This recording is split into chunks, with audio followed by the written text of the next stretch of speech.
Capítulo 14. Trasladação do corpo de São Francisco. Capítulo geral.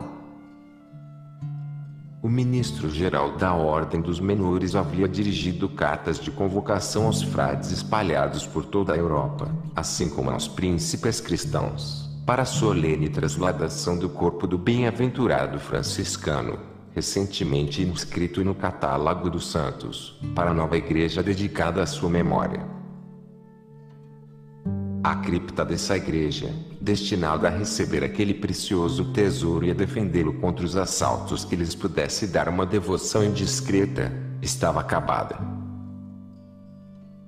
Tinham-na cuidadosamente fortificado em todas as suas faces, nesses tempos. Não eram inúteis semelhantes precauções.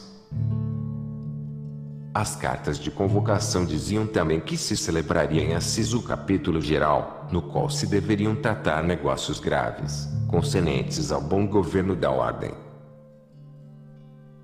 Elas anunciavam, finalmente, haver esperanças de que o soberano pontífice presidisse a cerimônia. Motivos tão poderosos atraíram de todos os pontos da cristandade um imenso concurso. Contaram-se em Assis mais de 2.000 frades.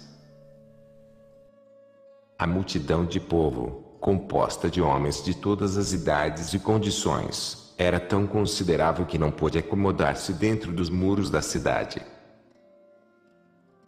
Foi preciso distribuí-la pelos subúrbios e campos circunvizinhos, aos magotes, que se alojavam em tendas e, como lhes era possível, se proviam do alimento, que chegou a escassear.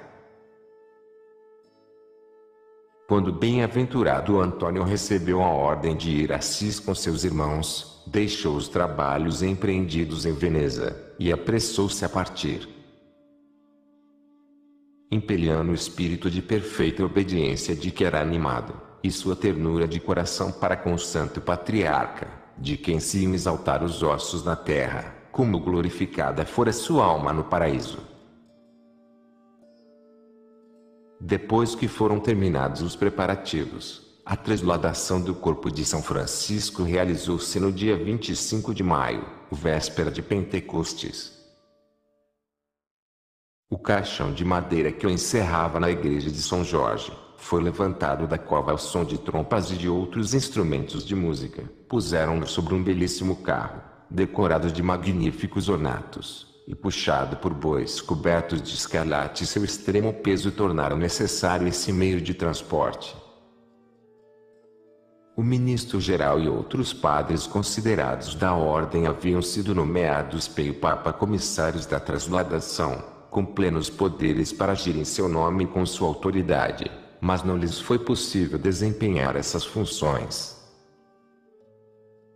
Os magistrados de Assis, que trazia muita gente armada, à força apoderaram-se do santo corpo, não admitiram que outros se aproximassem dele, temendo, sem dúvida, que o levassem ou dele roubassem alguma parte. Chegado à igreja o préstito, eles opuseram-se ao desejo que mostravam todos de contemplar os sagrados restos, tiveram o arrojo de tomá-los consigo, no meio do tumulto, com as suas próprias mãos tocando o sagrado depósito para o colocarem no jazigo que lhe estava destinado, sem permitir aos frades venerarem o corpo de seu patriarca.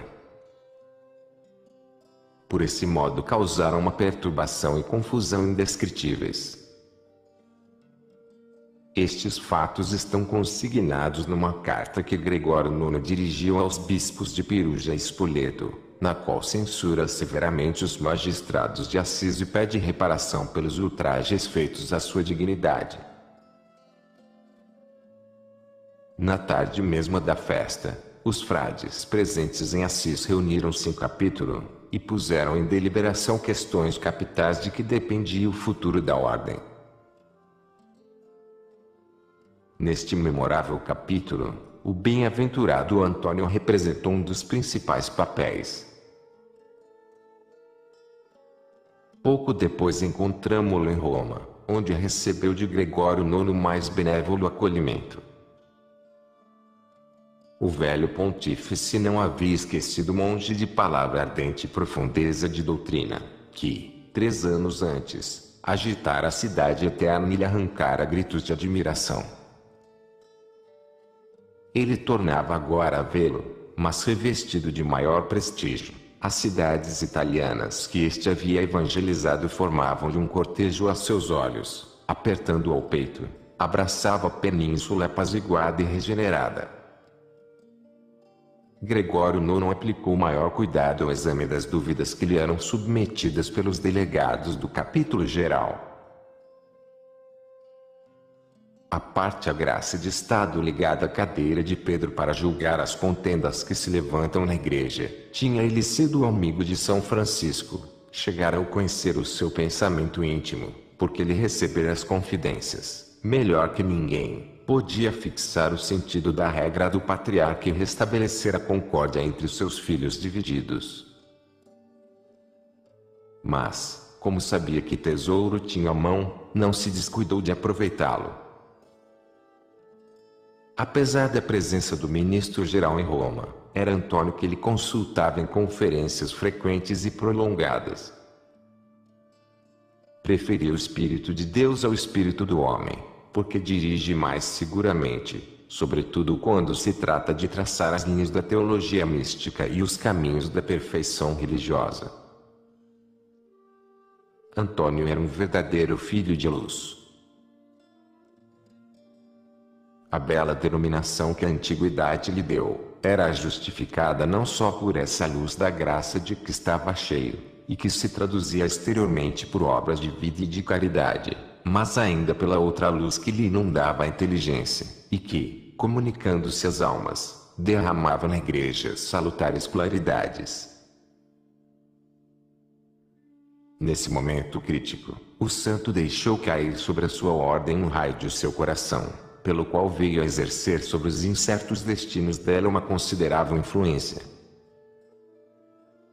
Um de seus mais autorizados historiadores afirma, sem que por outro seja contestado, que ele teve a parte principal nas decisões proferidas pela Santa Sé sobre as questões propostas. Atribui-lhe até a redação da Constituição em que ela se contém. Assim Antônio por seus serviços colocava-se ao lado de São Francisco, que não reparte com outro a glória de legislador da ordem seráfica. O mestre havia formulado ao pé da cruz máximas sublimes, que podiam pela própria beleza perturbar a sua posteridade, intimidando a fraqueza do maior número. O discípulo explicava, sob a guarda do pontífice romano, a doutrina do amor e do sacrifício, evitando todos os extremos. Ele reconduzia os dissidentes, animava os pusilânimes, continha os imprudentes, recompondo assim a unidade de sua família monástica, por um instante ameaçada. Mais tarde, São Boaventura, feito ministro-geral, escrevera sua exposição sobre a regra dos menores, que virá a ser clássica e dirigirá durante séculos os destinos da ordem. A realidade, porém, é que ele porá em obra os materiais deixados pelo gênio piedoso de Antônio, cujo mérito irá assim imergir-se no trabalho imortal de um de seus irmãos. Não se devem temer as repetições, quando se quer pôr em relevo o traço distintivo de uma fisionomia de santo. A vocação de Antônio não era ficar obscuro, fazendo grandes coisas. O que dele se narra não é a metade daquilo que executou. Ele está sepultado como uma pedra preciosa no campo do pai de família. Cada vez que o analista revolve este solo sagrado, comete descrições trazendo à luz algum novo aspecto dessa alma bem-aventurada. Gregório IX, que, desde muito, conhecia as qualidades apostólicas de Antônio, pudera medir nesta solene circunstância as sérias aptidões de que era ele dotado para o governo. Por isso resolveu prendê-lo à sua pessoa, com esperança de colher dele preciosos serviços. Estava já velho, Os tempos eram difíceis, encontrava-se às presas com paixões indomáveis, exposto sempre a ter de sair de Roma que a astúcia e a violência lhe disputavam a porfia. Não era demais que tivesse em torno de si homens de talento e de caráter, para sustentarem a situação. Antônio era um destes, mas recusou as sedutoras ofertas do pontífice. Outro teria provavelmente sido mais dócil, não faltavam razões para as aceitar. Mesmo pondo silêncio à voz da ambição, poder-se-ia encarar o bem que se oferecia a fazer em funções ministeriais cuja influência se estende a todo o universo.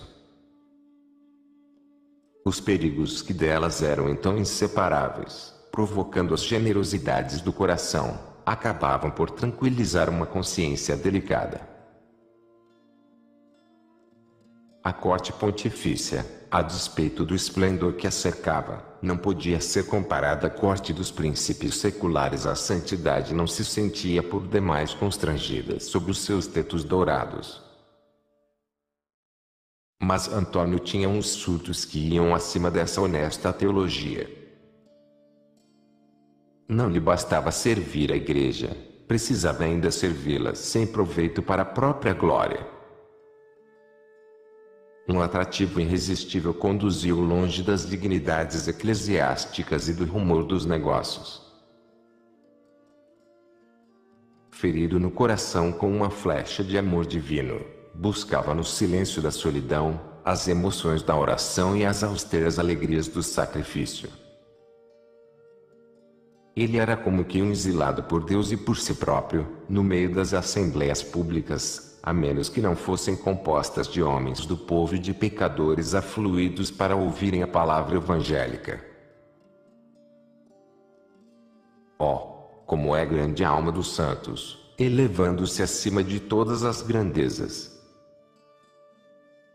Quanto suas aspirações diferem das nossas! A vida, para nós, passa-se em cálculos mesquinhos, com o fim de aumentar uma polegada a nossa estatura, e nem sempre o atingimos. A deles é um esforço contínuo para tirar o mundo aos pés, pondo-se eles mesmos sob os pés de todo o mundo, triunfam, abatendo-se. É salutar esse espetáculo. Condenando a nossa vaidade, ele prepara-nos para o desapego das coisas deste mundo, ao qual, nunca chegamos inteiramente.